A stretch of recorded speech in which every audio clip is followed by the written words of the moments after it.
Hello, I'm David. That'll do. And I'm the coordinator of the Maths Learning Centre, in case you've never met me before. This is a revision seminar for Maths 1B, and it's about improper integrals. All right.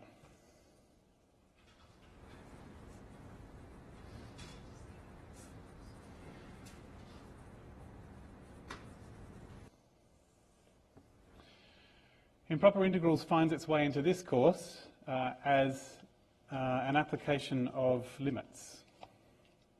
So the thing is that you're doing this section on limits, and the reason you're doing limits is because you're just about to talk about continuity and derivatives.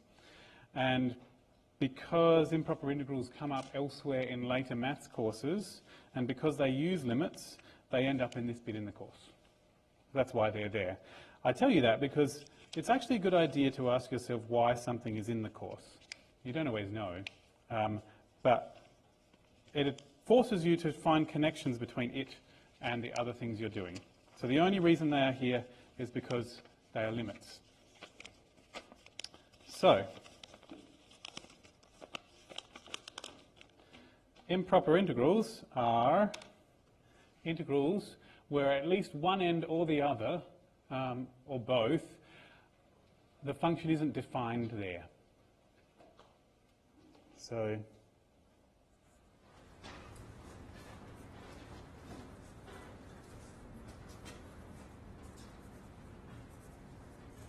is improper when f of A and or f of B is undefined.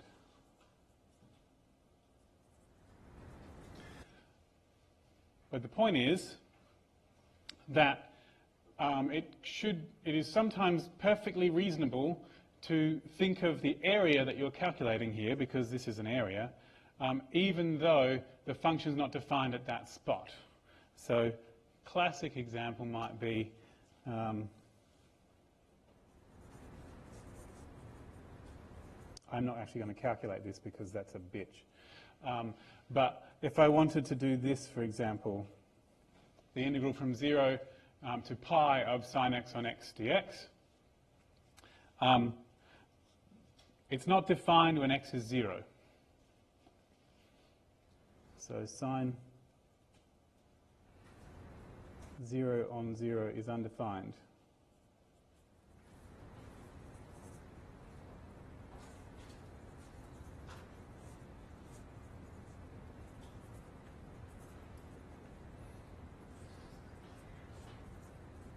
So this is an improper integral.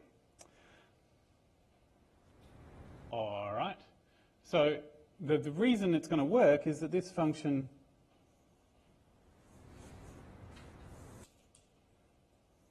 actually does exist. Like it goes somewhere when you go to 0. It's just that there's no actual function value there. So the area that we're trying to calculate actually does exist. So it should conceivably be possible to figure it out. Some of them, the function is undefined in a more fundamental and ridiculous way, and it's still possible to calculate the integral.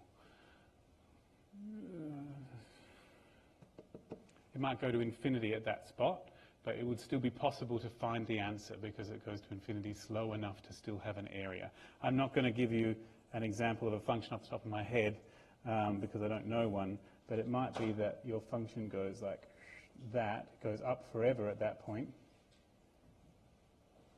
and there's an asymptote there, but the area still exists. So it's possible to do that, for example. So this might be my dyslexia to some point of f of x dx. And the only other thing is that it is actually possible to define an improper integral where one of these endpoints isn't even a number. So when I go back to here, it's possible for either the a to be minus infinity or the b to be plus infinity, and that's also an improper integral. Either one of those is undefined, and it's undefined because the a isn't even a number. So it could be that one of them is infinity. I might just add that, or a or b is plus or minus infinity. Okay, and that's possible too. So the classic example of an infinite one that exists is something like 0 to infinity of e to the minus x dx. That's an improper integral. You can tell it is because it's got an infinity in it, and that one actually does exist.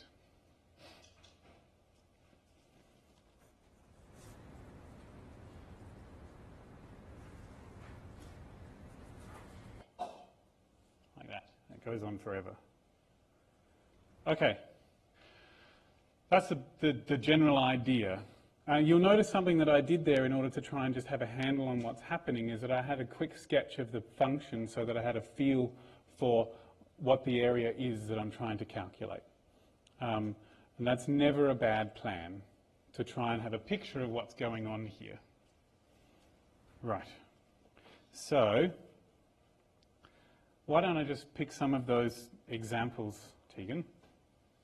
Your name is now on this for all future time. And see how we go. Are these from past exams? Yeah. All right, let me do this one first, because it's here, and it's one of the simpler examples. So the way to do an improper integral, and in fact it's the definition of the improper integral. This isn't a definition here, this is just a description. It says how to tell by looking at it that it's improper, but it doesn't tell you what it means to calculate an integral when the function's not defined. Because the definition of integral back in Maths 1A was like upper and lower sums, and if your function's not defined in a particular spot, then you can't do the highest rectangle because the function's not even there at the highest point or the lowest point. So what you need is a way of defining what that means, and the definition of an improper integral is that it's a limit. So I'm not going to do them all because they're all similar, but the definition is something along the lines of the integral from a to infinity of f of x dx is the limit as b goes to infinity of the integral from a to b of f of x dx. So what you do is you just figure it out up to a certain spot. So I might figure it out up to here, or here, and here, and I'm noticing that it gets closer and closer to a specific answer. But in order to avoid doing all of that, I do an unknown letter b here and calculate it up to that spot and get a formula for what the area would be, and then think, well, if b goes to infinity, what would the area become? So I'm going to change that b, have a b in the formula for where I do it up to, and then find an answer for the area, and then do the limit of that answer, and that should be the total area overall. And all the other ones are similar. It might be that if it's from A to B but it's not defined at B and it's just a limit. If you go to some places online where you look at information about how to do integrals at all, say in the USA, they will define all integrals as the limit towards the A and the limit towards the B, and which is most interesting. And confusing for me, who's marking assignments for people who are basically basing their maths on videos they watched online. But there you go. So in a technical sense, all integrals are limits. You just weren't doing the limits when you first learned them. Okay, so let me do that example I did before. This is this, which is the limit as b goes to infinity. You could use whatever letter you like. Some people like to use t because it feels more like a variable than b. I like to use b because I always use a for the bottom and b for the top. And so I'll calculate what this is and then do the limit of that. So I like to not write lim every time because my arrows don't look like arrows, my infinity signs don't look like infinity signs. Okay, and so the integral of e to the minus x, if it was e to the x, it would just be e to the x, but it's a minus x, so I'll have to divide by that minus 1, and so I'm going to get this, like that. And so I'm going to get minus e to the minus b minus e to the minus 0 when I sub them in.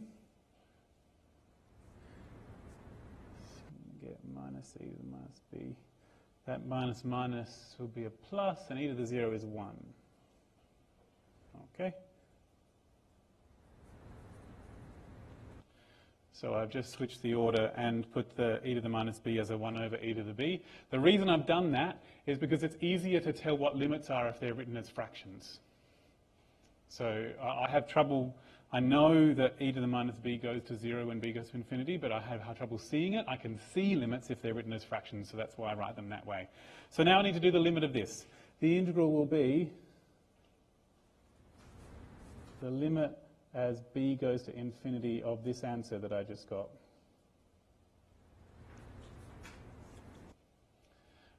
All right. So the limit of 1 is 1. And the limit of 1 over e to the b, well, as b goes to infinity, e to the power of b also goes to infinity, and 1 over infinity is 1. But you never write 1 over infinity equals 1. 1 over infinity is not 1. 1 over infinity is 0. 1 over infinity is 0. You never write 1 over infinity equals 0 because it's not, like, technically true. So you can just, but you can do this, just to indicate to the person reading it that the 1 went here and this went here, which is 1. So the answer is 1. The integral from 0 to infinity of e to the minus x dx is 1. Great. Which comes up if you ever do probability theory in the future, that'll come up.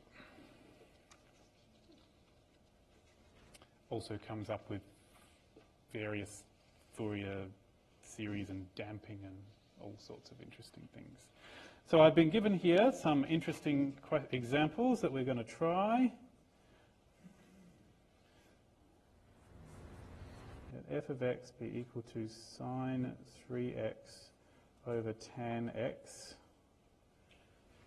Okay. And find the integral from 0 to pi on 2 of f dashed x dx. Wow. Okay. This was an exam question, was it? Feels very Nick Bookdale-ish. Okay. So, mainly just because it connects multiple things together at once. That's what his exam questions tend to be like. So, all right, so we have sine 3x divided by tan x, but we're doing the integral of the derivative of that and not the original function itself. Okay. Well, I have no idea what that function would look like. I don't care to try and figure out what it would look like. I presume it's periodic. It goes up and down, but the tan's going to do something weird. But the function itself isn't defined when x is 0, because it'll be sine of 3 times 0, which is 0, divided by tan of 0, which is 0. So the function doesn't exist when x is 0, so the derivative can't, so f dashed can't exist there. And tan doesn't exist when x is pi on 2 either, and so the function doesn't exist when x is pi on 2 either.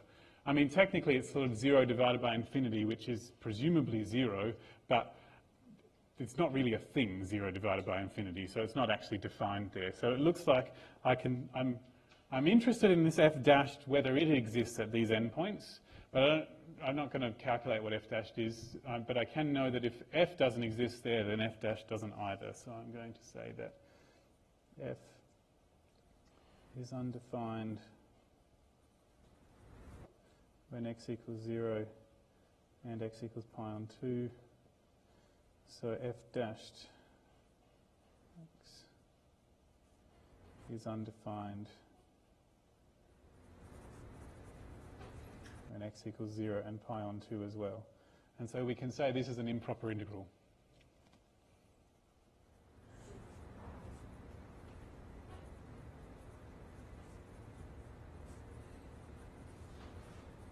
At both ends. Okay. It's important in an exam situation, and also just if you're talking to anyone, that you tell the person reading it that it's an improper integral. That's an important part of your working, because otherwise they'll go, why are you doing all these limits? Like, what? So, and plus, in Maths 1B, being able to tell it's an improper integral is part of the course. There are marks just for saying it's an improper integral.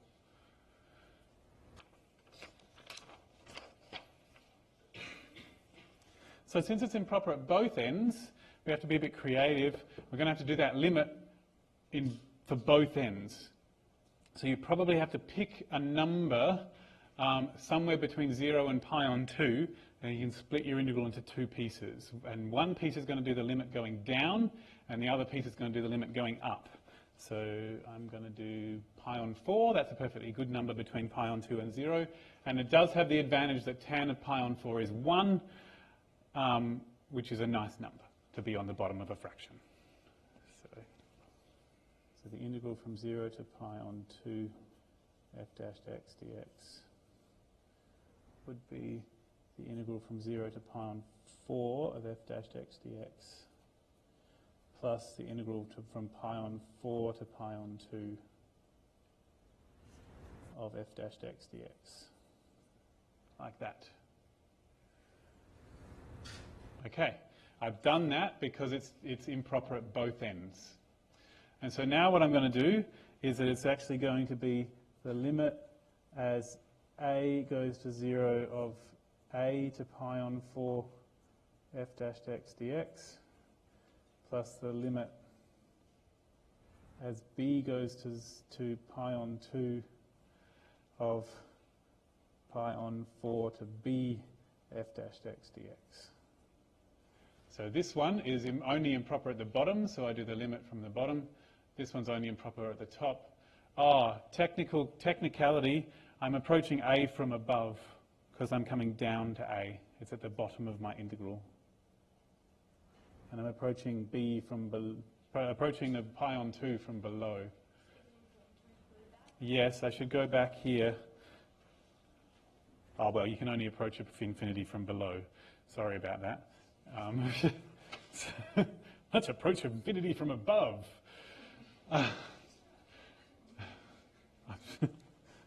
I'm sure that Buzz Lightyear could do it. So, yes, it is important that you do it because it's at the bottom, you're coming down from above, so it's a limit from above. And because this one's at the top, you're going up from below, so it's a limit from below. The reason is that the limit straight, like from both directions simultaneously, might not even exist. So you only want to care about one end of it. And you see how my memory works for these things? I will often fill in those details if I'm in an exam halfway through, but the person reading my exam can't tell that I did that, so it doesn't matter. You can, but that's irrelevant, okay? So, yeah, so you can, I only remembered that I had to do it, noting that this was at the bottom.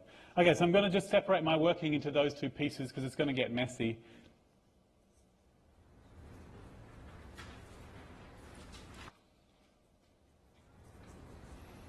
Okay, so when you integrate a derivative, you get the original function.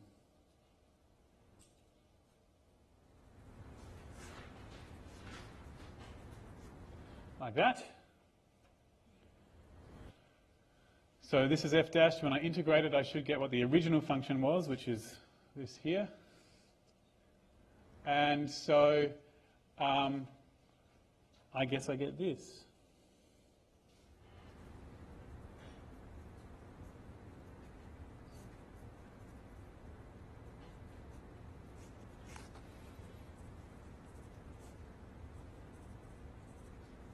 That, which works out to, what does that work out to? 3 pi on 4, 1, 2, 3. So that would be 1 on root 2. And tan of pi on 4 is 1.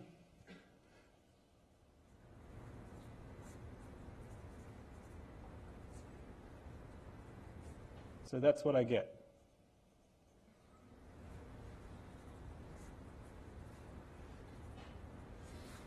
Okay, that's that end. I suppose I should do the limit of that to get what I was actually aiming for. So let's see, the limit as a goes to 0 from above.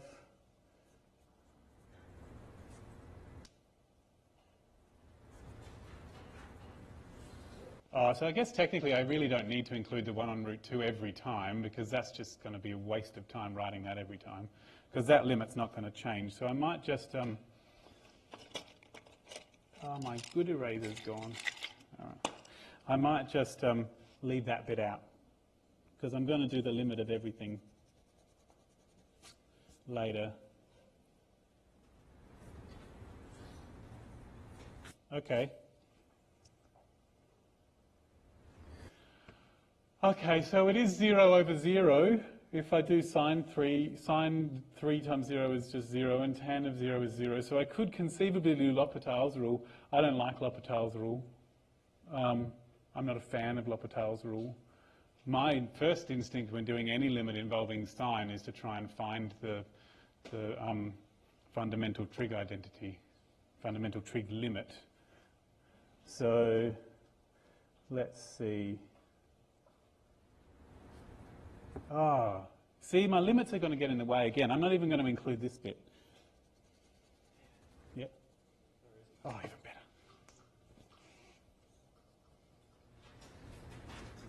All right, here we go. I'm just going to calculate this. Okay, so if I wanted it to be sine x on x, in this case my x would have to be 3a, so I'm going to separate this.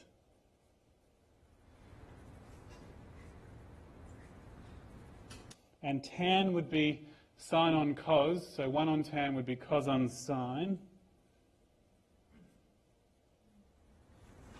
Cool. And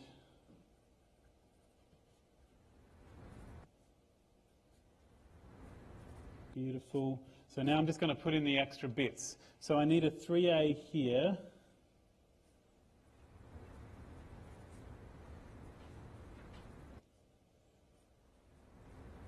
So I need a 3a here, so I'll also put it on the top.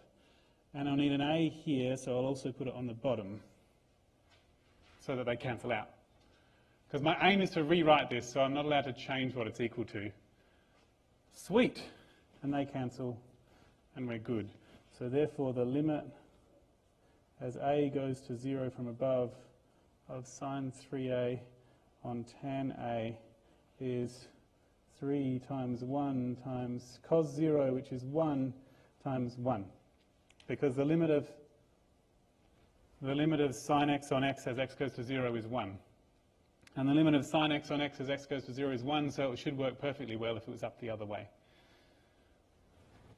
Beautiful. And so therefore, so far, we have the integral from... Where are we up to? Where did we just get this from? So that was this bit. And so the thing that we actually wanted was here. We want that thing, don't we? Okay. So the limit as a goes to 0 from above of 0 of a to pi on 4 of f dashed x dx is going to be the limit as a goes to 0 from above of 1 on root 2 minus sine 3a on tan a, which is 1 on root 2 minus 3. Because we just figured out what this limit is here. Cool. You could have, if you wanted, just put a great big equals, equals, equals, equals, equals with all the limits in it. If you wanted, I don't like writing limits over and over. Okay, so where are we up to? Just going back, we've just figured out what this bit is here. So we just need to do this other bit here. Okay. So now let's do this now.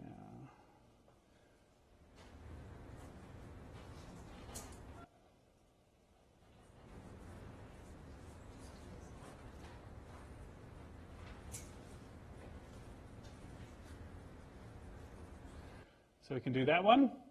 We already did this integral before. We know what happens when we sub in pi on 4. We did that already. What did that work out to before? 1 on root 2.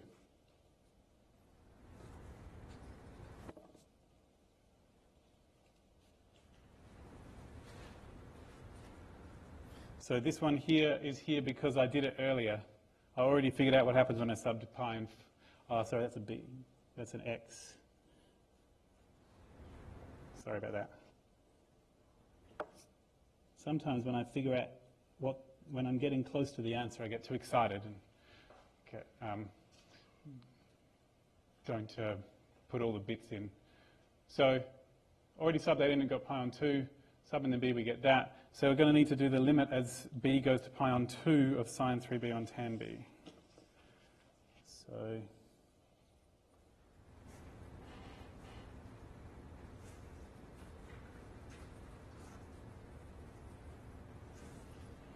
okay.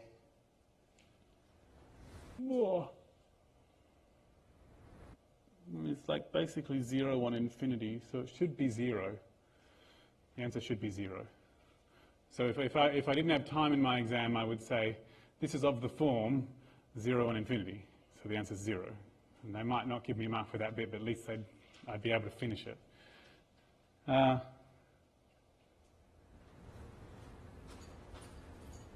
You'd have to squeeze that, I reckon.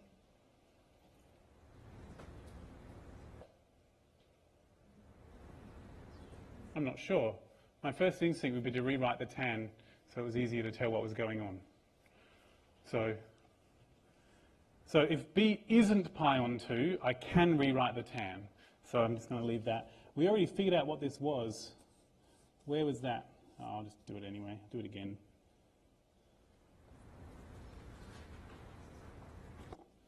So the limit as b goes to pi on 2 from below of sine 3b, and this would be cos b on sine b.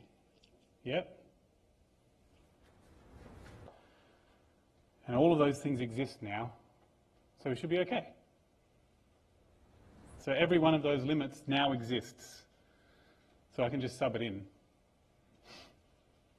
Yay.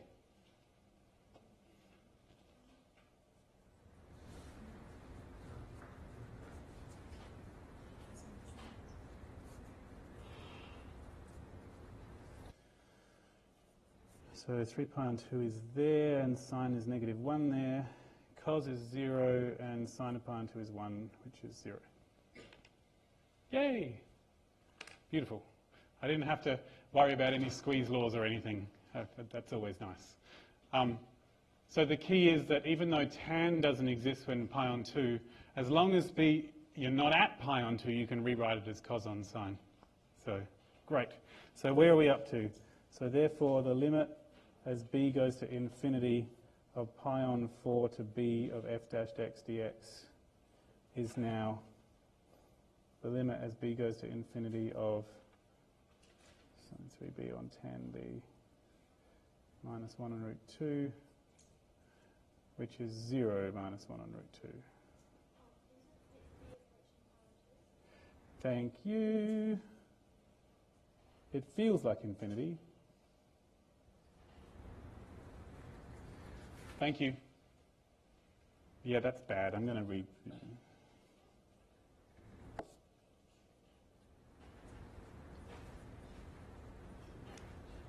And so, therefore, the integral from, where are we going? From 0 to pi on 2 of f dash x dx is going to be the answer we got earlier, which was here, pi on 2 minus 3. So 1 on root 2 minus 3 plus minus 1 on root 2, which is -3.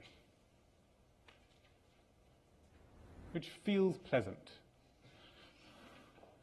It's not as good as getting an answer of 1 or 0, but I'll take -3. Do you have any suggestions on how I can get that done? Well, one is that a lot of my decision-making processes I said aloud, and they take longer when you say them aloud. And the other is that, I don't know, this looks like a, what, 5-mark question? That's quite a lot of marks. There's a trick with this one if you write it out as angle additions. As what? You can write the sine 3x as sine 2x plus x, and then write that as sine x plus x. Yeah. And then eventually all the sines Cancel out. cancel. No. Yeah, everything's 20/20 in hindsight. So I was just saying that you could have tried to use some sort of fabulous trig identity to expand out the sine 3x, but you know, that's not where I was going. Look, a lot of my decisions here were spoken aloud, so they take a little longer. And I think part of the purpose of doing this is so that you can see those backtrack bits where I had to sort of fix what I did and sort of avoid them in the future. That's the only advice I can give on that. And you're right, this was a 6-mark question, which is quite a lot. Yeah. So yeah, extra 2.5 minutes, plenty of time. Okay. Do you want me to do another one?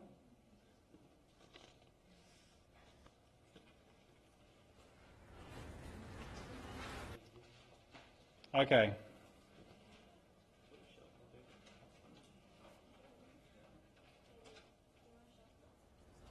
I have one. I just hadn't finished making my box for my sharpenings.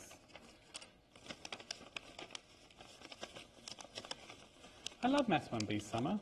Everyone's so much friendlier.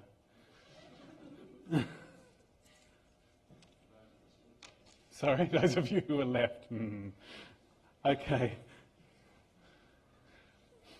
Okay, so here we are. We're going to do the integral from 0 to 1 of ln x dx. And so the first thing we'll do is decide if it's an improper integral. It doesn't look like one because it doesn't have an infinity in it. Well, ln is perfectly well defined when x is 1. ln 1 would be 0. But ln 0 doesn't exist. If I actually just draw a quick...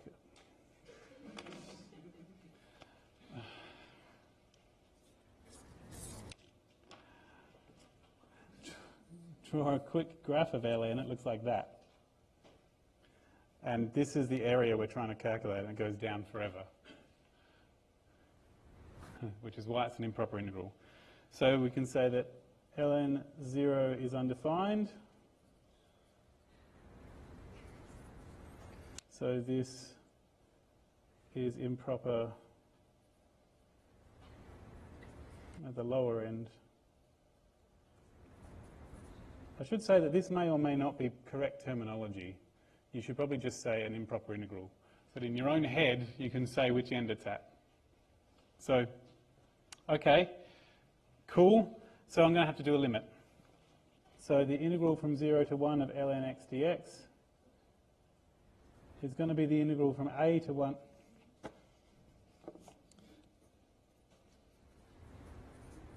And you're going to do the limit of that as a goes to 0 from above. And, I mean, technically you can't do the limit as a goes to 0 straight, because that would imply going from both directions, and it doesn't even exist over this side. So that's why you need the plus, just there. Okay, so, cool. This one it's small enough for me to just do equals, equals, equals, equals, equals, which is what I'm going to do. So let's see. Now, the integral of ln x. I'd have to do that by parts. The answer is given, but I'm still going to do it. If you were in the exam and the answer was given, don't do it yourself. That's a waste of time. But just so that you're reminded of this, it never hurts to be reminded of old things.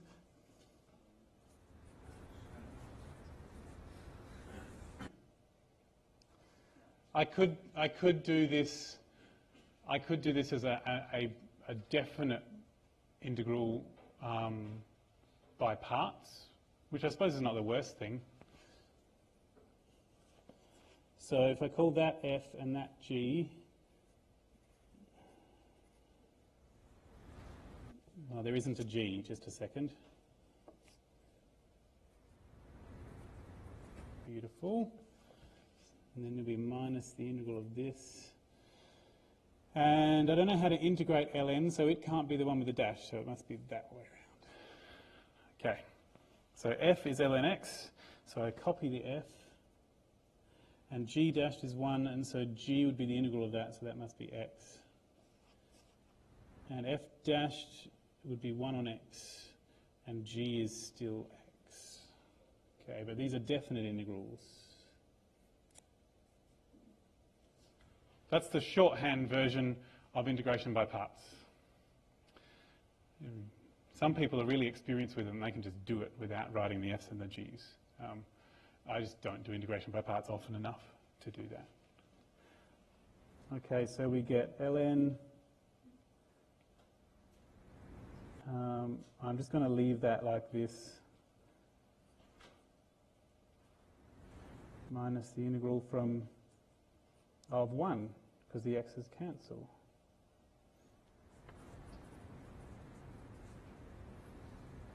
So what's this work out to? I'm just going to leave it. Oh, cool. Okay, I can do that.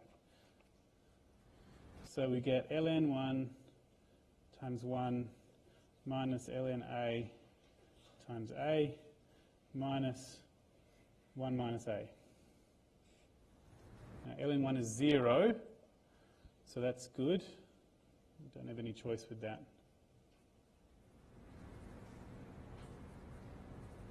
All right, there's an answer. I think it's good.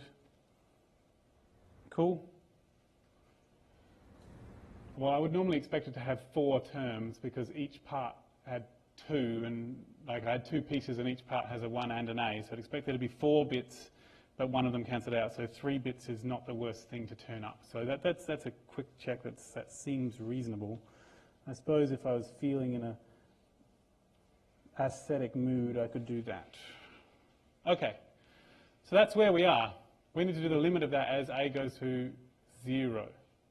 Oh, cool, and that's just 0. Beautiful. Great. So the integral from 0 to 1 of ln x dx is the limit as a goes to 0 from above of a minus ln a times a minus 1, which is 0 minus 0 minus 1. Oh, Frel, you're right. ln of 0 is undefined. I can't do that. Okay. So you can't multiply 0 by 0 and go, yay, it's 0. No. Okay, cool. Good catch. So you would have lost at least 1 mark if you did what I just did. I meant to do that, yes. It's a lesson for you all. Yes, if I sub, this one's okay. But if I go times a, but the problem is that ln a is undefined when a is 0. And it's negative infinity if you want to give it a name. But infinity times 0 is not necessarily 0. It could be anything. Sorry?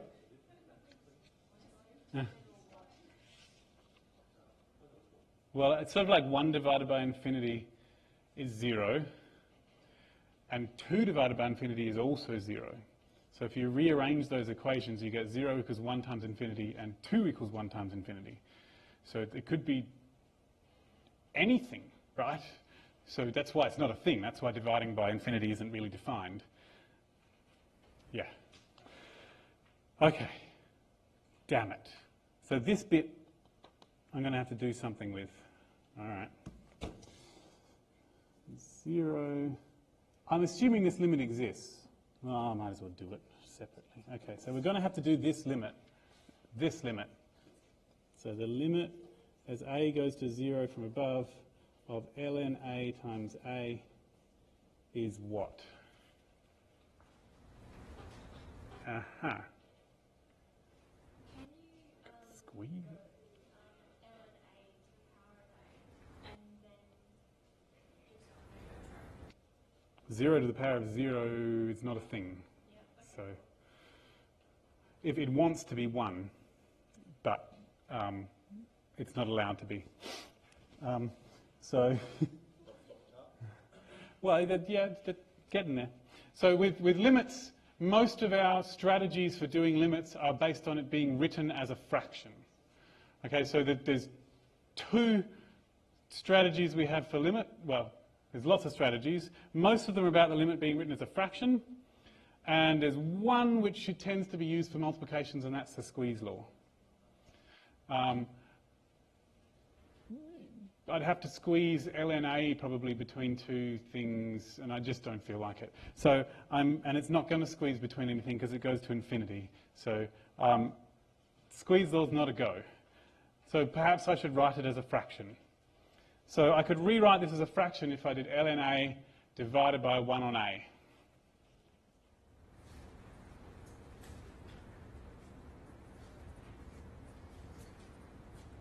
Like that. I could have done A divided by 1 on ln A, but that doesn't look as nice. So now it's written as a fraction, I can use the rules that I have for doing limits with fractions. And the rules go, if I can sub it in and it works, it's fine. If the top is not 0 and the bottom is, then it doesn't exist.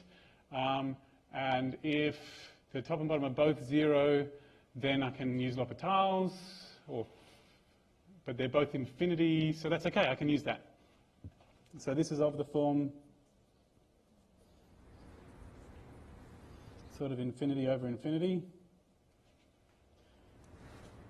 Do not say equals infinity over infinity, that is wrong. Because infinity over infinity isn't a thing that you can be equal to. But it is of that shape, which is what you're going to write. It's of this form. So L'Hopital's rule applies.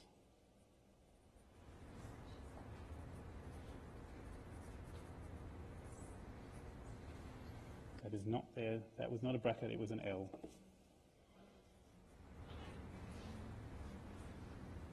Quick note on French spelling. In general, if an English word has an S in a spot, but the French word doesn't, you put a circumflex accent on the O. So in English, this was hospital, which is missing an S, and in French, you don't say the S, it's not there, and it turns into a circumflex accent. There you go. French spelling. Okay, so L'Hopital's rule applies, and so therefore we can say that this limit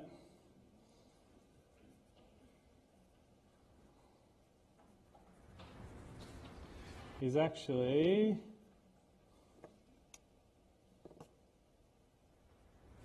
the derivative of ln A with respect to A, which is 1 on A, and the derivative of 1 on A with respect to A, which is A is A to the minus 1, so we get minus A to the minus 2. Right. So I've differentiated the top of my fraction separately from differentiating the bottom of my fraction. I've differentiated them both separately. One of the things that can happen in exams when you're all stressed out is you'll look at this and think, I have to differentiate, and you'll do the quotient rule. Don't do that, okay, because it's wrong. But it happens. Like when you're stressed, you'll often do the last thing you remembered how to do. And so since the quotient rule is more familiar to you, that's what you'll end up doing. So now that you've been told about it, you can say, don't do the quotient rule when you're doing L'Hopital's rule. Now, at any stage when you do L'Hopital's rule, you should always try and rewrite your limit that you get into an easier format, because just blindly continuing to differentiate over and over and over is never a good plan. Especially this is just going to get worse and worse. But if I rewrite it, maybe it'll turn out to something that I know what to do with. So let's see, when you divide fractions, they end up being multiplied the other way up.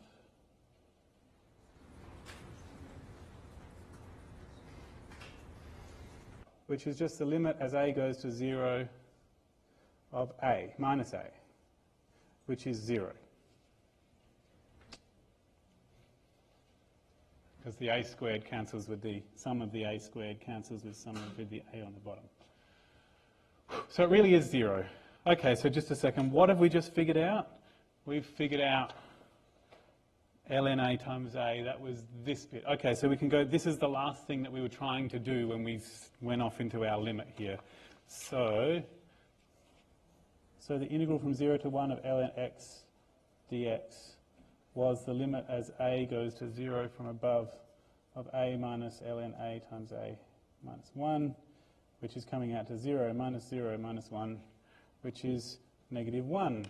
And it makes sense that it's negative because this entire graph is below the x-axis. So at the very least, my minus is correct. The one, yeah, I don't know. Yeah, I have no instinct on whether it should be 1, but minus is definitely correct.